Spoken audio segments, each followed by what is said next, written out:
Test हुआ था। I hope आप लोग अच्छे से क्वेश्चंस अटेम्प्ट कर पाए हो, क्योंकि उसमें से हम सारा कवर कर चुके थे, राइट। आज हम वही टेस्ट डिस्कस करेंगे। सबसे पहले हम सरफेस केमिस्ट्री के कुछ क्वेश्चंस डिस्कस कर लेंगे।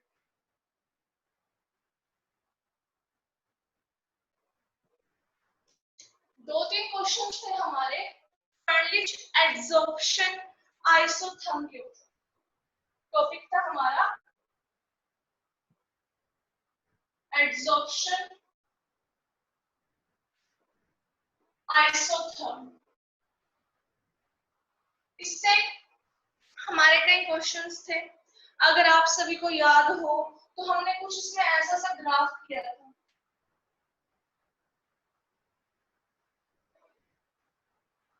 राइट, आइसोथर्म है ये। क्या है ये? आइसोथर्म। आइसो का मतलब क्या होता है, सभी को पता है, सेम। और थर्म का मतलब टेम्परेचर से रिलेटेड। तो सेम या क्या रहेगा यहाँ पर? टेम्परेचर रहेगा, मतलब टेम्परेचर चेंज हमें नहीं करना। तो वेरी क्या करेगा? तो इस केस में वेरी करता है हमारा प्रेशर। तो यहाँ पर ग्राफ बनता है एड्सॉर्प्शन के बीच में, मींस x/m के बीच में, और प्रेशर के बीच में। तो हमारा ग्राफ बनता है एड्सॉर्प्शन और प्रेशर के बीच में, राइट। तो यहाँ तक जो हमारा पोर्शन था ये था स्ट्रेट लाइन। स्ट्रेट लाइन का मतलब क्या होता है कि दोनों चीजें आपस में डायरेक्टली प्रोपोर्शनल है। मींस जैसे जैसे प्रेशर बढ़ेगा हमारा एड्सॉर्प्शन भी बढ़ेगा। इसका मतलब ये होता है कि जैसे जैसे प्रेशर बढ़ेगा वैसे वैसे एड्सॉर्प्शन बढ़ेगा। प्रेशर घटेगा तो एड्सॉर्प्शन भी घटेगा। डायरेक्टली प्रोपोर्शनल रिलेशन ये इंडिकेट करता है, राइट। फिर स्ट्रेट लाइन के बाद देखो यहाँ पर हल्का सा कर्व है, तो हमने यहाँ पर बोल दिया था कि जो x/m है, मींस जो हमारा एड्सॉर्प्शन है वो क्या है? डायरेक्टली प्रोपोर्शनल है p की पावर 1/n से। p की पावर क्या? 1/n से। मतलब अगर मैं यहाँ पर बात करूं, ये प्रेशर की स्टार्टिंग रेंज है, तो हम बोल देंगे एट लो प्रेशर। ये x/m किस पर है? x/m is directly proportional to p। किस पर है? लो प्रेशर की बात कर रहे हैं। फिर यहाँ पर आ गई बीच की बात, तो ये टर्म आ गई मॉडरेट प्रेशर। इसकी बात आ गई अब मॉडरेट प्रेशर की। यहाँ पर क्या है?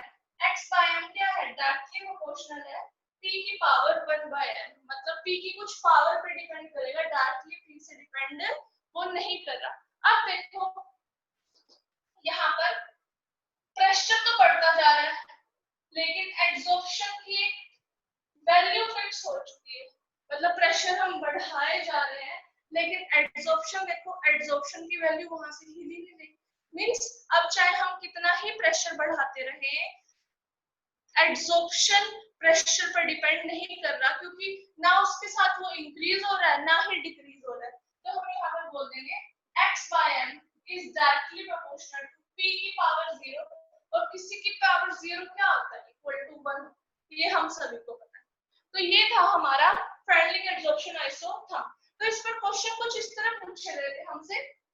एक क्वेश्चन तो यही था कि जो भाई ये 1/n है, ये 1/n जो हमने लिखा है, इसकी वैल्यू कितनी होती है? तो जो भाई n होता है यहाँ पर, उसकी वैल्यू वेरी करती है 0 से 1 के बीच। n की जो वैल्यू होती है वो वेरी करती है 0 से 1 के बीच में। जब हमने ये टॉपिक किया था तब भी हमने ये बात डिस्कस की। तो जो आपका क्वेश्चन था उसका आंसर आ जाना था 0 से 1 के बीच। फिर एक दूसरा क्वेश्चन था, उसमें हल्का सा ट्रिक था। क्या? उन्होंने पूछा था कि n की ही वैल्यू बताओ। n की ही हमें वैल्यू बतानी थी एट लो प्रेशर। n की वैल्यू बताओ एट लो देखो क्या होना था, हमें पता है लो प्रेशर पर क्या कंडीशन होती है, x by m is directly proportional to p, और मैं इसको इस तरह लिख सकती हूँ 1 by 1, 1 by 1 means 1 मतलब p नॉर्मल। तो हम यहाँ पर कह सकते हैं n की वैल्यू कितनी होगी, लो प्रेशर पर n की वैल्यू इज इक्वल टू 1 होती है। तो एक क्वेश्चन ये था हमारा फेरनलीच एडसॉर्प्शन आइसोथर्म। दो क्वेश्चन तो ये हो गए हमारे।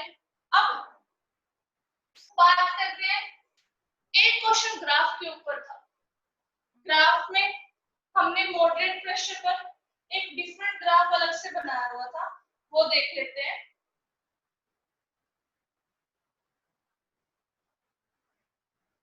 मॉडरेट प्रेशर की रेंज क्या है हमारी, x by m is directly proportional to p power 1 by n। हमने क्या किया था फर्दर, हमने दिया था यहाँ पे पहले प्रोपोर्शनैलिटी साइन हटा, प्रोपोर्शनैलिटी का साइन हटाने का आ जाएगा हमारा k और ये बन गया p की पावर 1 by n। इसके बाद हम लेते हैं log, क्योंकि पावर है तो हमने ली थी log term, taking log on both the sides, taking log on both the sides, right। उसके बाद क्या किया था, log ले लिया था, यहाँ पर आ गया था log x by m, यहाँ पर आ गया था log k p की पावर 1 by m। यहाँ पर प्रॉपर्टी लगती है log n into n की, क्या होती है वो प्रॉपर्टी, हमने मल्टीप्लाई के साइन को थोड़ा सा घुमा के क्या कर दिया था, प्लस का साइन बना दिया था, तो आ गया log m plus log n, right. इसके बाद एक खोल लेते हैं, यहाँ पर आएगा log x by m, ये आ जाएगा log k और ये आ जाएगा प्लस log p की पावर 1 by m। फिर से हमें एक log प्रॉपर्टी यूज की थी, यहाँ पर क्या थी वो प्रॉपर्टी कि log के ऊपर कोई भी पावर होती है तो आ जाती है उसके आगे, मींस ये बन जाएगा n log m। तो इसी तरह ये जो हमारी इक्वेशन है ये बन जाती है log x by m is equal to log k plus 1 by n log p, right. तो ये बन गई हमारी इक्वेशन। इसे हमने रिलेट किया था स्ट्रेट लाइन की इक्वेशन से, जो थी हमारी y is equal to mx plus में c। स्ट्रेट लाइन की इक्वेशन होती है हमारी, तो हमने ग्राफ बनाया था कुछ इस तरह, राइट। ये हमारा ग्राफ था, ग्राफ का स्लोप था हमारा m, जिसकी वैल्यू आती है, स्लोप हो गया हमारा 1 by n। m से हम स्लोप को रिप्रेजेंट करते हैं और m की वैल्यू देखो क्या है 1 by n। ये कोऑर्डिनेट है हमारा log x by m का और ये कोऑर्डिनेट है हमारा log p का। तो y की वैल्यू ये रही, x की वैल्यू ये रही और m की वैल्यू कितनी आ गई 1 by n। अब बात आती है c की, ये c क्या होता है, ये होता है हमारा इंटरसेप्ट। क्या होता है, इंटरसेप्ट। और इंटरसेप्ट ये रहा हमारा, इंटरसेप्ट का उसने पूछा था किसके इक्वल होता है क्वेश्चन में, तो इंटरसेप्ट होता है हमारा log k के इक्वल, और जो हमारा स्लोप होता है वो होता है 1 by n के इक्वल। तो हमारा क्वेश्चन कुछ इस तरह था कि when we draw a graph between log x by m and log p, a straight line graph is obtained. What is the slope of that straight line? तो slope क्या था हमारा 1 by n, राइट। तो इस तरह ही हमारे friendly adsorption isotherm के ऊपर क्वेश्चन थे। कुछ बच्चों को दिक्कत आ रही थी कोलाइडल सॉल्यूशन वाले। अब कोलाइडल सॉल्यूशन की डेफिनेशन पर जाओ। सबसे पहले क्या जाना है हमें, कोलाइडल सॉल्यूशन की डेफिनेशन पर। कोलाइडल सॉल्यूशन क्या होता है, सॉरी कोएगुलेशन, कोएगुलेशन की बात कर रही हूं मैं।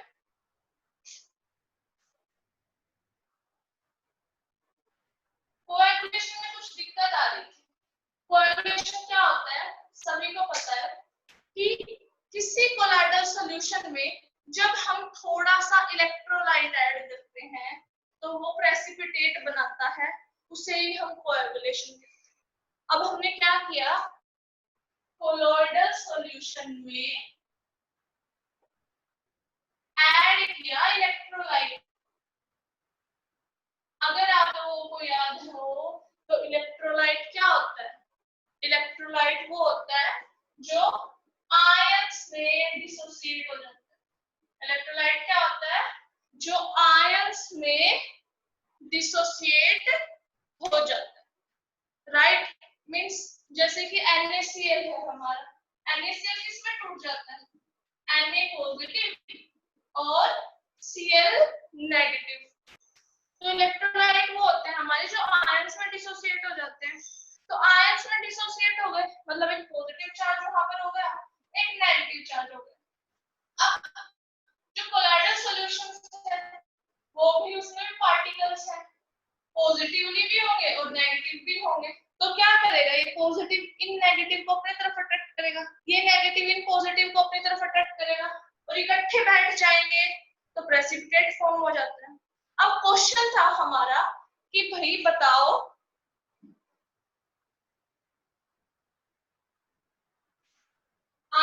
ऑप्शंस कुछ इस तरह थे आपके, Mg2 positive, Al Na positive, Al3 positive and fourth one is SN4 positive.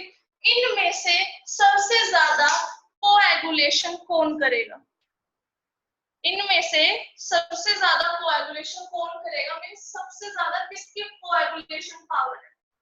इसका मतलब था कोएगुलेशन का मतलब क्या होता है, प्रेसिपिटेट का बनना, मतलब कौन सबसे ज्यादा प्रेसिपिटेट बनाएगा। अब देखो Na पॉजिटिव को लेकर चलते हैं, एक पॉजिटिव चार्ज है तो एक ही नेगेटिव को अट्रैक्ट करेगा।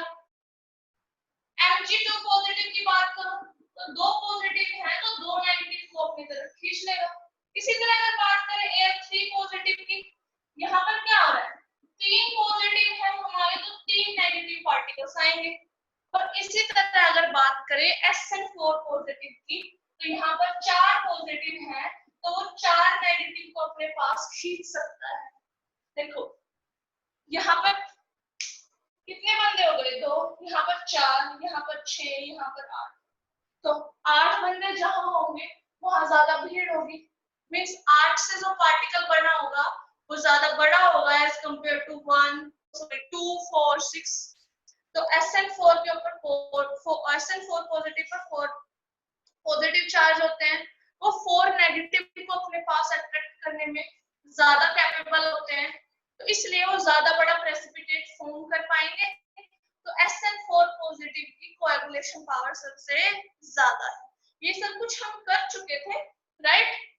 तो इसमें कुछ नई चीज नहीं थी। अब कुछ क्वेश्चन ऐसे भी थे, जैसे एक स्मोक का क्वेश्चन था कि स्मोक में कोलाइडल सॉल्यूशन है जो हमारा वो किस तरह का है, राइट। जैसे हमने सोल किया था, क्या क्या था, सोल।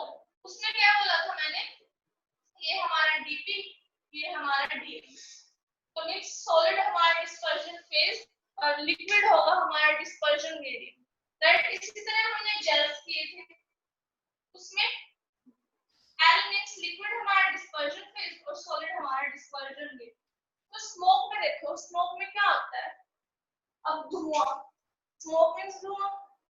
सबके घर पूजा होती है, अगर हम दूर नहीं जाते, कोई दूर का एग्जांपल लेंगे, घर का ही ले लेते हैं, सबके घर पूजा होती है, एक धूपबत्ती यूज करते हैं हम लोग घर में। क्या होता है मैक्सिमम टाइम, हम काफी दिनों बाद जब देखते हैं, अगर रेगुलर बेसिस पर हम धूपबत्ती यूज करते हैं घर में, तो उसका जो धुआं होता है वो जम जाता है, राइट, और ब्लैकिश कर देता है जो आसपास का सरफेस होता है, मंदिर के ऊपर का एरिया होता है, राइट। तो मींस उसके पार्टिकल्स थे, लेकिन वो धुआं क्या होता है, वो उड़ता है, मींस वो गैसियस फॉर्म में होता है। तो जो स्मोक कोलाइडल सॉल्यूशन है वो है solid in gases type, solid की सॉलिड और गैसेस मिक्स है, राइट। तो वो कुछ टाइप का हमारा कोलोइडल सॉल्यूशन है जो वो कुछ इस तरह है, सॉलिड इन गैसेस। इसी तरह मैं एक एग्जांपल और दे देती हूँ आपको। फॉग मींस धुंध, जो सर्दियों में सबको दिखाई देती है। उसमें क्या होता है, अगर देखें हम तो उसमें गैसियस पार्टिकल ही होते हैं, धुंध हवा जैसी ही होती है, लेकिन उसमें कुछ दिखाई नहीं देता हमें। हवा से क्या डिफरेंस होता है उसमें वाटर मॉलिक्यूल्स होते हैं। साथ में धुंध के क्या होता है, जैसे हम ड्राइव करते हैं, अगर हम बाइक पे ड्राइव करें, राइट, तो अगर हमने हेलमेट वगैरह डाला हो तो कई बार धुंध जम जाती है हमारे शीशे पर, तो दिखता है वो पानी के ड्रॉपलेट्स जम जाती हैं। तो उसमें फॉग में क्या होता है, हमारा जो कोलोइडल सॉल्यूशन होता है किस टाइप का होता है, इसके अंदर हमारे लिक्विड पार्टिकल्स होते हैं। क्या होते हैं, लिक्विड पार्टिकल्स होते हैं इन गैसियस स्टेट। लिक्विड के पार्टिकल्स होते हैं गैसियस के अंदर, मींस लिक्विड हमारा डिस्पर्जन फेज हो गया और गैसेस हो गई हमारे डिस्पर्जन मीडियम, राइट।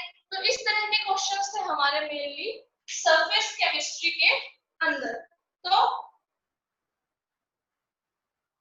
सोर्प्शन आप लोगों को पता ही था। सोर्प्शन क्या होता है, सोर्प्शन होता है हमारा जब एब्जॉर्प्शन और एब्जॉर्प्शन इकट्ठा हो तो उसे हम सोर्प्शन बोल देते हैं। क्वेश्चन ये भी था। तो सोर्प्शन क्या होता है, when absorption and absorption take place simultaneous, तो उसको हम क्या बोल देते हैं, सोर्प्शन बोल देते हैं। क्या बोल देते हैं हम उसको, सोर्प्शन बोल देते हैं, राइट। तो मेरी तरफ से अगर आप लोगों को ज्यादा दिक्कत आई होगी तो इस तरह के क्वेश्चंस में आई होगी, बाकी सारा हम कॉपी में कवर कर चुके थे, उससे अलावा कुछ अलग था नहीं। तो सर आप प्लीज बच्चों का माइक ऑन कर दो।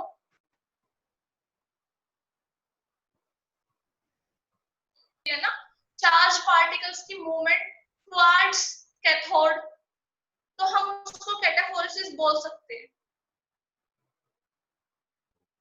Any other question? मैम एक बार 25th क्वेश्चन भी बता दो। 25th? हाँ जी।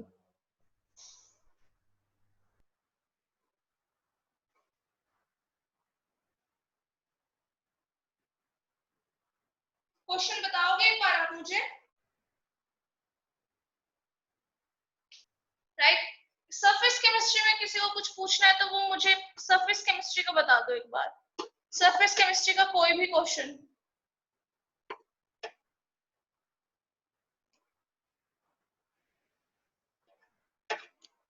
चलो केमिकल काइनेटिक्स शुरू करते हैं।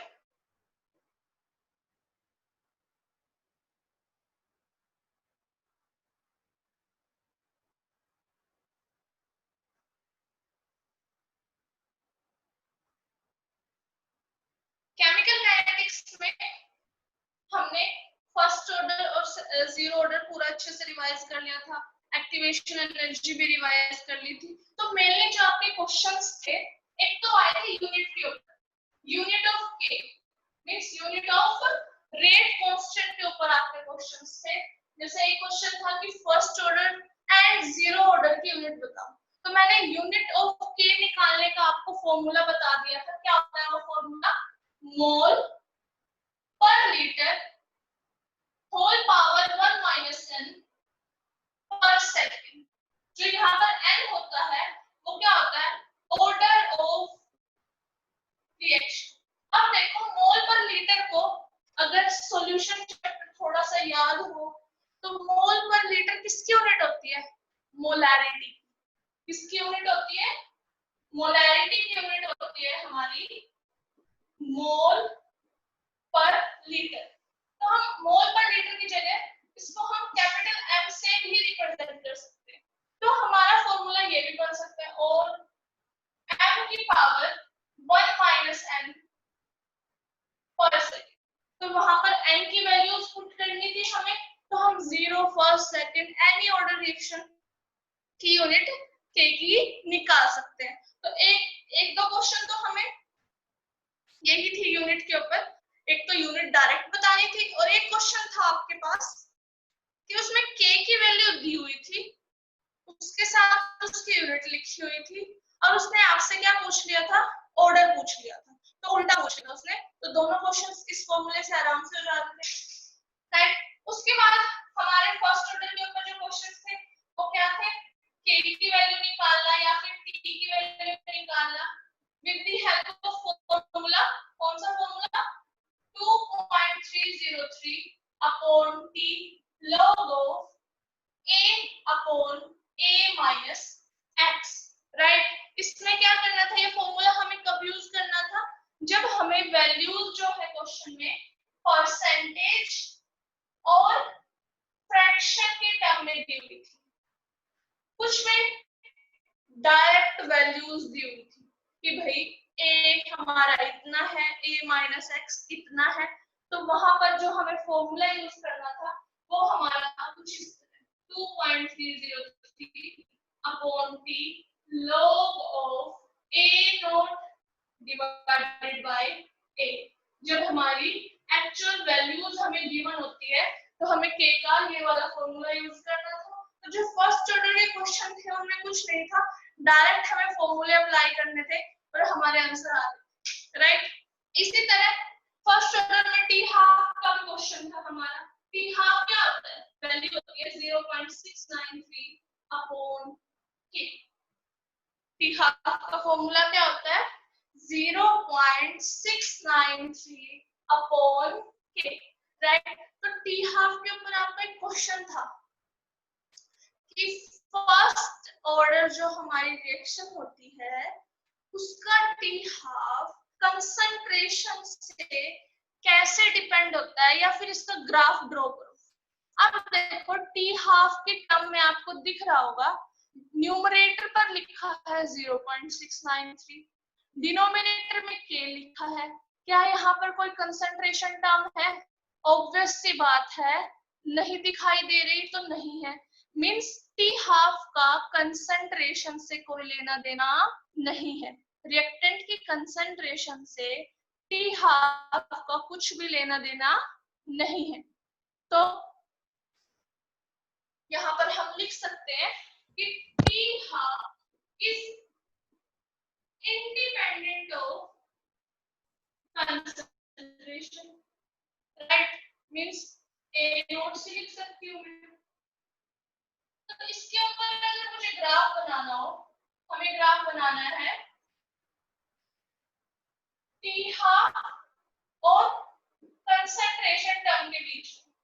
अब देखो एक दूसरे से तो डिपेंड कर ही नहीं रहे, तो टी हाफ ए नोट पर तो डिपेंड कर ही नहीं रहा हमारा। तो जो ग्राफ बनेगा हमारा वो कुछ इस तरह बनेगा कि ए नोट की कोई भी वैल्यू हो, टी हाफ उस पर डिपेंड नहीं करेगा। ए नोट को चाहे बढ़ाओ चाहे घटाओ, टी हाफ की जो वैल्यू है वो वही रहेगी, उस पर कंसंट्रेशन टर्म का कोई भी इफेक्ट नहीं रहेगा, राइट। इसी तरह जीरो ऑर्डर की बात करते हैं।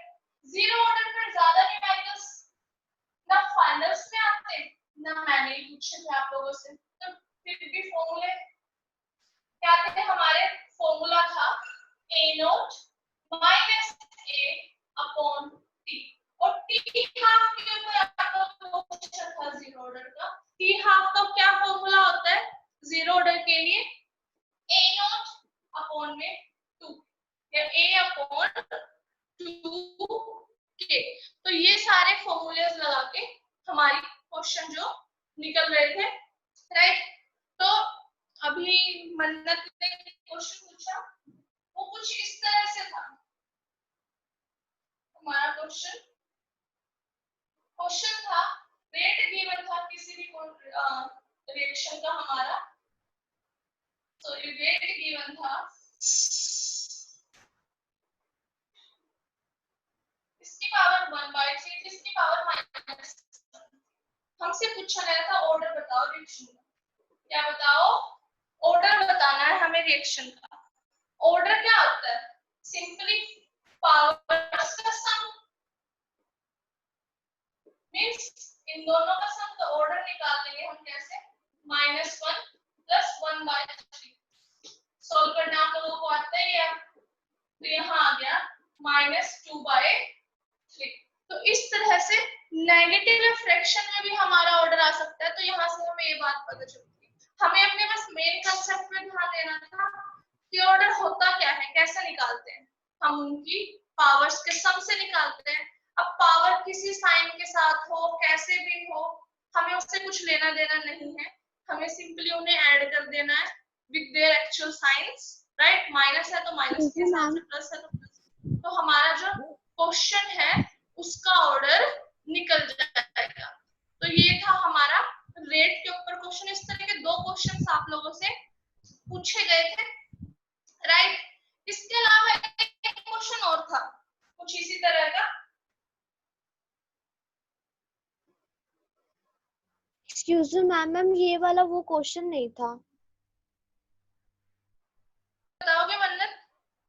A2 equals to x plus x fast, B x plus y2 equals to xy plus y slow, C x plus y gives to xy fast. The overall order of a reaction is.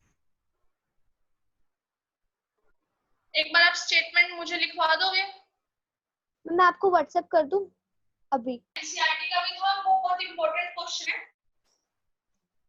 Question था हमारा N2 plus 3H2 give rise to 2NH3। ये था हमारा question. उसने बताया था हमें relation बताना है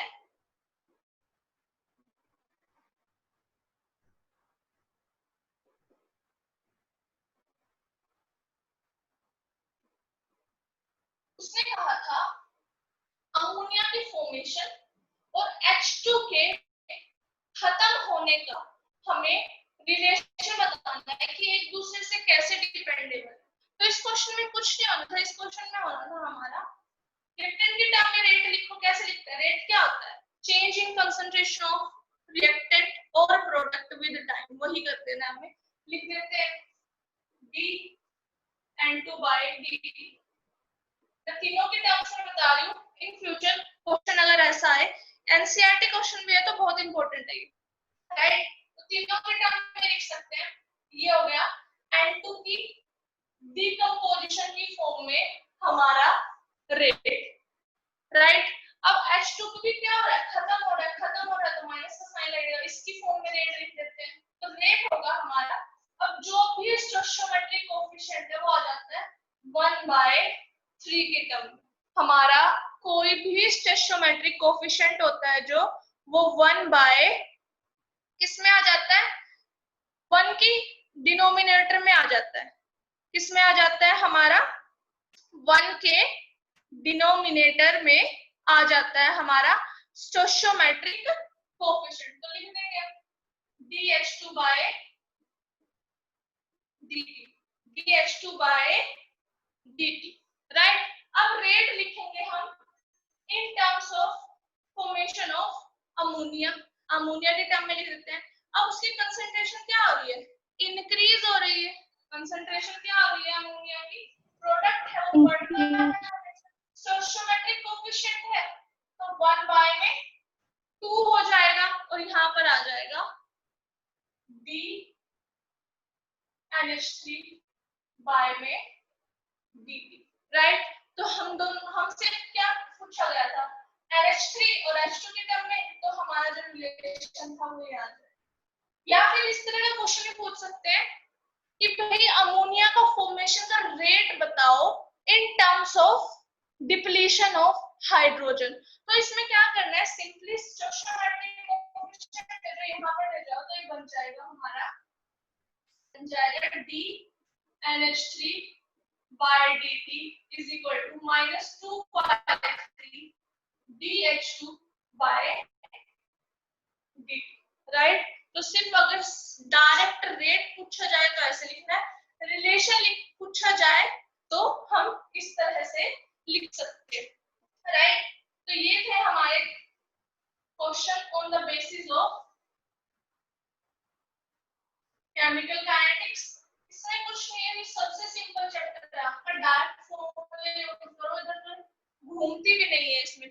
राइट। तो मन्नत जो क्वेश्चन पूछ रही है वो देख लेते हैं एक बार हम। क्वेश्चन है हमारा, कोई रिएक्शन है, हाइपोथेटिकल मींस हमने इमेजिनरी रिएक्शन ली है, एक्चुअल में होती है नहीं होती उसका कोई चक्कर ही नहीं। तो हमारा रिएक्शन है x2 plus y2 give rise to 2xy। ये हमारी रिएक्शन है, उसने स्टेप्स दिए, इसके मैकेनिज्म दिया है हमें, क्या है वो A2 equilibrium x plus x, ये फास्ट है मतलब फटाफट हो जाता है। B x plus y2 xy plus y, ये स्लो स्टेप है हमारा, राइट। और C देखें तो ये होगा हमारा x plus y give rise to xy, ये भी क्या है हमारा फास्ट स्टेप है, ये भी फास्ट स्टेप है, ये भी फास्ट स्टेप, स्लो स्टेप ये है। अच्छा मुझे ये बताओ कि जो रेट होता है हमारा वो किस स्टेप पे डिपेंड करता है? जो रेट है वो किस स्टेप पे डिपेंड करेगा?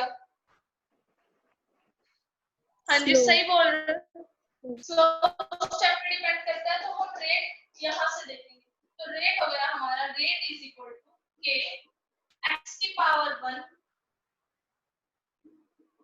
और y, राइट। अब एक रेट हम यहाँ से भी लिखेंगे,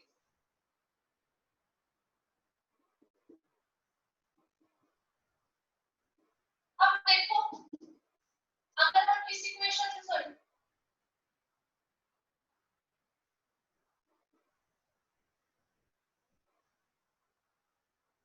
अब यहाँ से हम y2 की वैल्यू निकाल लेंगे, यहाँ से y2 की वैल्यू निकाल लेंगे।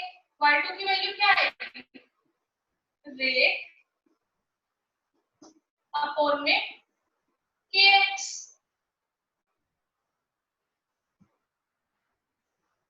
इसकी वैल्यू y2 की हम यहाँ पर पुट कर देंगे,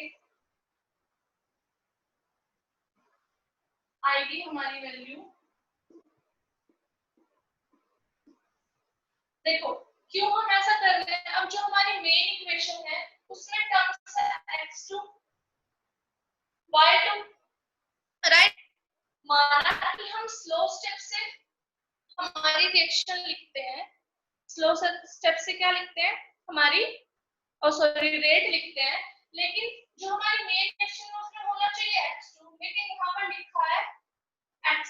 तो एक क्वेश्चन से हमें रेट की वैल्यू निकाल के एक इक्वेशन से दूसरी इक्वेशन में पुट करनी पड़ेगी, और इसमें जो हमारा रेट आ जाएगा उसकी वैल्यू आ जाएगी 1.5 वैल्यू आएगी इसके ऑर्डर की। एक इक्वेशन से रेट निकाल के कंसंट्रेशन की टर्म में हमें दूसरी इक्वेशन में पुट करना है, तो इस तरह हमारी यहाँ पर रेट की वैल्यू आ जाती है। एक बार करके देखना, ये आराम से हो जाएगा, अगर नहीं हुआ तो मैं नेक्स्ट क्लास में इसको डिटेल में करा दूंगी। कुछ नहीं करना, रेट लिखे हमने दोनों इक्वेशन से, एक से कंसंट्रेशन की वैल्यू निकाल के दूसरी में पुट कर देनी है, और वहां से पावर्स को ऐड करेंगे जब हम, तो हमारा जो वैल्यू आएगी वो ऑर्डर की आ जाएगी 1.5, मींस वो 1.5 ऑर्डर की हमारी रिएक्शन। तो ये हो गया टेस्ट के बारे में। अगर किसी और को कोई डाउट हो, क्लास में नहीं लेना तो व्हाट्सएप पे पूछ सकते हो, मैं आपको बता दूंगी, राइट। लेकिन अपने सारे डाउट्स क्लियर कर लेना, सारे क्वेश्चंस आपके इंपॉर्टेंट थे। किसी और को कुछ पूछना है? Any other question?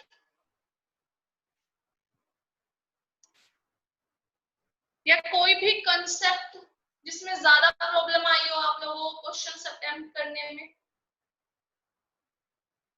आप इंडिविजुअली भी पूछ सकते हो, क्लास में नहीं पूछना चाह रहे तो ठीक है। सही हो मैं एंड द क्लास।